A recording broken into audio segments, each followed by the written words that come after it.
हाय। क्या आप जानते हैं कि हम में से बहुत सारे लोग अपनी फिटनेस जर्नी में फेल क्यों हो जाते हैं? रीजन ये है कि हम जो खुद से एक्सपेक्टेशन रखते हैं वो बहुत ज़्यादा हाई होती है।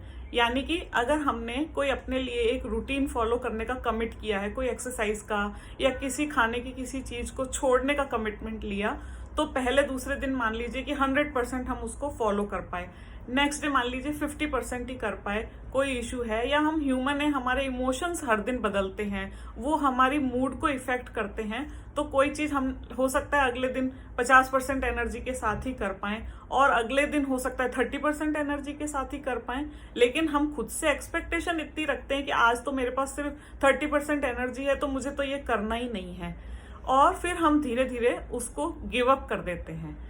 जबकि होना ये चाहिए कि अगर आज आप उसको 100% एनर्जी के साथ कर रहे हैं, कल 50 या 30 या मान लीजिए 10% एनर्जी के साथ भी कर रहे हैं, तो सस्टेनेबल तरीका ये है कि 10% एनर्जी के साथ भी उसको कीजिए ताकि वो एक मोशन में बना रहे।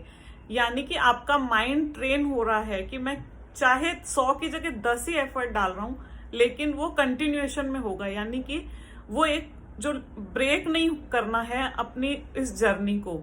और उसका दूसरा एक तरीका ये भी है कि जब अगर आप ऐसा नहीं करेंगे, एक बार आपने छोड़ दिया, तो अगली दफे आपको रीस्टार्ट करना आपके लिए उतना ही डिफिकल्ट होगा, क्योंकि आपका माइंड आपको एक्सक्यूज देगा कि अरे पिछली बार भी तो नहीं कर पाए थे।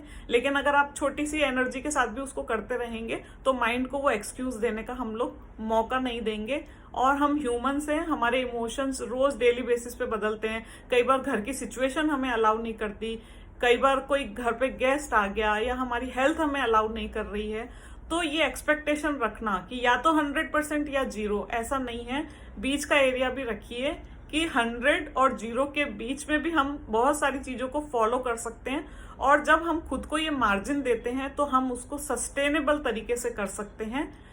अपने इमोशंस को समझिए, अपने साथ एक्सपेक्टेशन को भी इतना हाई मत कीजिए कि वो आपके लिए ही भारी पड़ने लगे। अपनी फिटनेस जर्नी को अपना फ्रेंड बनाइए, ना कि एनिमी। और अगर इस तरह की फिटनेस जर्नी में आपको किसी भी तरह की हेल्प चाहिए ताकि आप एक सस्टेनेबल तरीके से हेल्थ गेन कर सकें या अपना वर्क लाइफ बैलेंस कर सकें, तो वेलनेस कोचिंग एक बहुत ही प्यारा सा सॉल्यूशन है आप लोग के लिए। आप इसके लिए मुझे डीएम कर सकते हैं।